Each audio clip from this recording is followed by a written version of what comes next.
पिछले साल से जारी किसान आंदोलन में अब दरार पड़ती दिखाई दे रही है। किसान आंदोलन का समर्थन करने वाले राजनेताओं ने ही टिकैत से बगावत शुरू कर दी है। दरअसल इन दिनों टिकैत राजस्थान के जाट बहुल इलाकों में रैलियां कर रहे हैं, जिनमें जाट दल सहित वामपंथी दल और दलितों का भी भरपूर समर्थन उन्हें मिल रहा है। यही बात राष्ट्रीय लोकतांत्रिक पार्टी के संयोजक हनुमान बेनीवाल को रास नहीं आई है। उन्होंने भारतीय किसान यूनियन के नेता राकेश टिकैत को बाहरी करार दे दिया है। साथ ही उन्होंने वामपंथी दलों पर भी निशाना साधा है। उन्होंने कहा कि बाहरी नेताओं से राजस्थान में वामपंथी दल सियासी जमीन तैयार नहीं कर पाएंगे। बेनीवाल ने टिकैत पर सवाल खड़े करते हुए कहा कि बाहरी नेता राजस्थान में किसानों की भीड़ नहीं जुटा सकता। इसके अलावा उन्होंने कहा कि टिकैत के आज की नागौर की रैली में मुट्ठी भर लोग पहुंचे। अगर टिकैत लोकप्रिय होते तो किसानों की भारी भीड़ होती। नागौर हनुमान बेनीवाल का सियासी किला है और बेनीवाल वहां से सांसद हैं। इसके अलावा बेनीवाल की पार्टी आरएलपी के 2 विधायक नागौर जिले से हैं। यही नहीं, बेनीवाल एनडीए का साथ छोड़कर किसान आंदोलन में कूदे थे, लेकिन टिकैत ने नागौर में उन्हें किसान रैली से दरकिनार कर दिया, जिस वजह से वो टिकैत से खार खाए हुए हैं।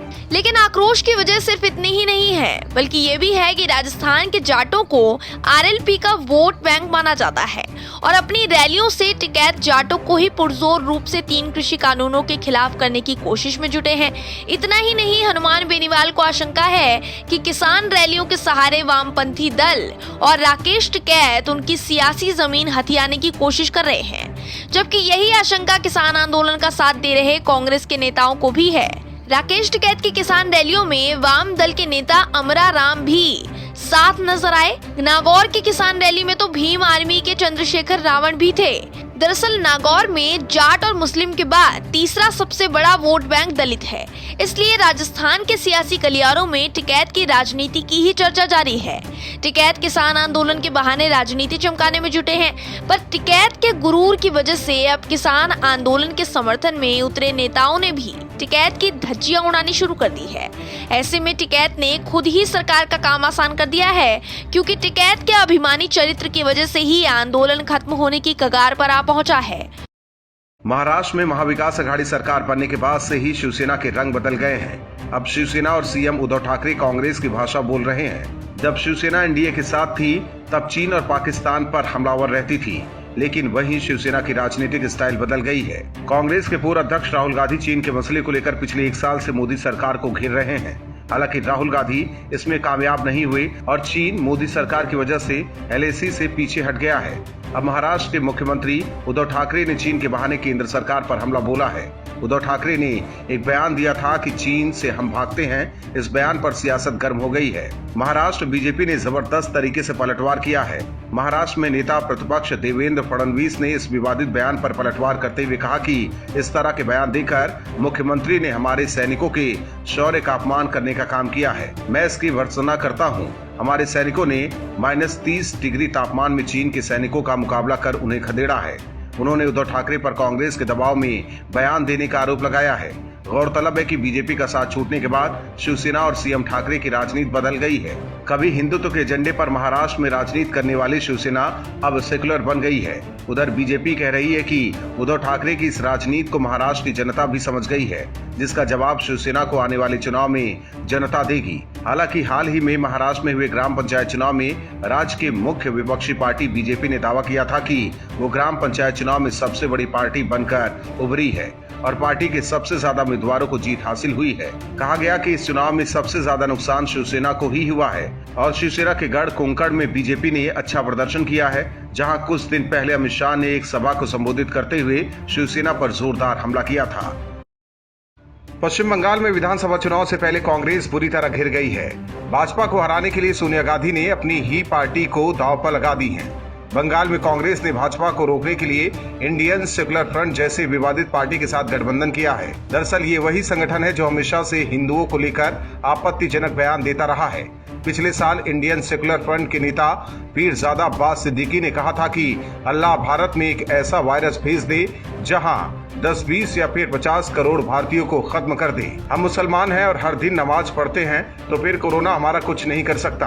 कांग्रेस और इंडियन सेकुलर फ्रंट के गठबंधन के बाद पीरजादा के कई विवादित बयान सोशल मीडिया पर तैर रहे हैं। वहीं कांग्रेस के भीतर भी इस पार्टी के साथ गठबंधन को लेकर आपस में ही मतभेद शुरू हो गए हैं। कांग्रेस के सीनियर नेता आनंद शर्मा ने अपनी ही पार्टी पर निशाना साधा है। आनंद शर्मा ने कहा था कि ये पार्टी के सेक्युलरिज्म के सिद्धांतों और इतिहास के खिलाफ है।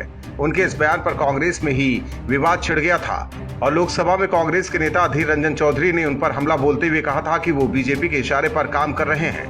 वहीं बंगाल में कांग्रेस के सहयोगी फॉरवर्ड ब्लॉक ने भी पीरजादा के साथ गठबंधन करने पर दूरी बना ली है। यहाँ तक कि सिद्दीकी के साथ मिलकर जिस रैली का आयोजन हुआ था उसमें फॉरवर्ड ब्लॉक शामिल नहीं हुई थी। हालांकि पार्टी के नेता टीवी डिबेट पर अपनी पार्टी का बचाव करते हुए नजर आ रहे हैं, लेकिन बंगाल में बीजेपी को घेरने का एक और मौका मिल गया है और इसका असर बंगाल ही नहीं बल्कि दूसरे राज्यों के चुनाव में भी पड़ सकता है।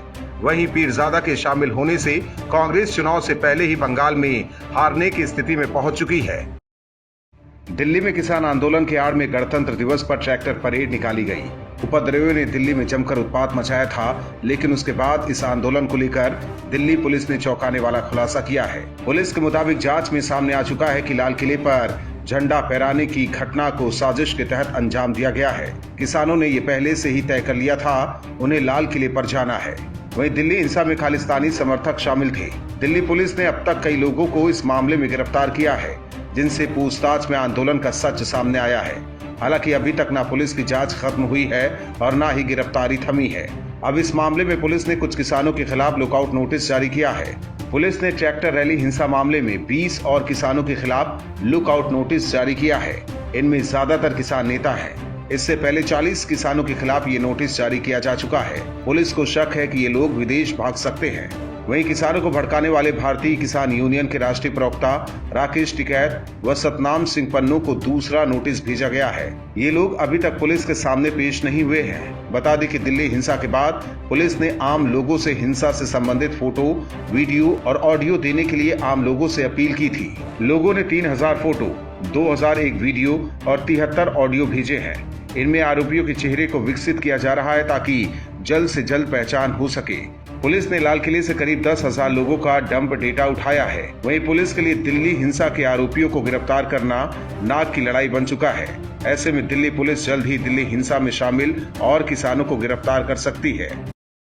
किसान नेता राकेश टिकैत की करनी की वजह से उन्हें मध्य प्रदेश राज्य में पुलिस की गिरफ्तारी का डर सताने लग गया है, लेकिन अपनी गलती कबूल करने की बजाय तो यहाँ अब इस मामले में उल्टा चोर कोतवाल को ही डांट रहा है। दरअसल भारतीय किसान यूनियन ने मध्य प्रदेश की शिवराज सिंह चौहान सरकार को कड़ी चेतावनी दी है।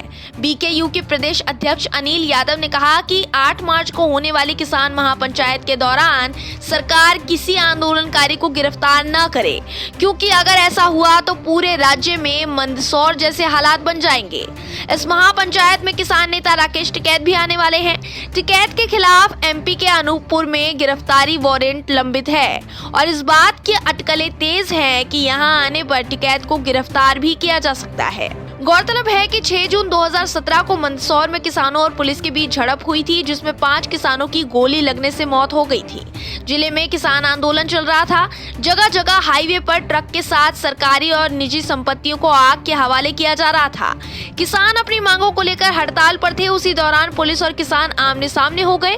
टकराहट बढ़ने पर मंदसौर जिले के पिपलिया मंडी बड़ी चौपाटी पर पुलिस ने फायरिंग कर दी, जिसमें 5 किसानों की मौत हो गई। बाद में पुलिस पिटाई में घायल एक और किसान ने दम तोड़ दिया था। यादव ने इस घटना का हवाला देकर एमपी पुलिस को चेतावनी दी है, जो एक बार फिर इन नेताओं की मंशा पर सवाल खड़े कर रहा है, क्योंकि एमपी पुलिस टिकैत को वाजिब कारण से गिरफ्तार करने की फिराक में है। अनूपपुर के जयधरी इलाके में पावर प्लांट के खिलाफ प्रदर्शन का नेतृत्व करने 2012 में टिकैत यहां आए थे। प्रदर्शन के दौरान बड़े पैमाने पर हिंसा हुई थी। प्रदर्शनकारियों ने कई वाहनों में आग लगा दी थी, जिसमें कई पुलिसकर्मी भी घायल हुए थे। पुलिस ने इस मामले में टिकैत सहित 100 से ज्यादा लोगों के खिलाफ अव्यवस्था फैलाने, हथियारों के साथ अवैध रूप से प्रदर्शन करने और हिंसा फैलाने, साथ ही हत्या की कोशिश करने का मामला भी दर्ज किया था, जिस मामले में ही पुलिस टिकैत की गिरफ्तारी का रास्ता निहार रही है। पर किसानों के रूप में ये उपद्रवी पुलिस को ही चेतावनी दे रहे हैं, जिससे साफ जाहिर हो रहा है कि ये किसान नेता नहीं बल्कि सिर्फ उपद्रवी हैं, जो देश में अराजकता फैलाने की योजना बना रहे हैं। Bureau report, OMS news. और भी वीडियोस देखने के लिए चैनल को सब्सक्राइब करें और बेल आइकन को दबाएं।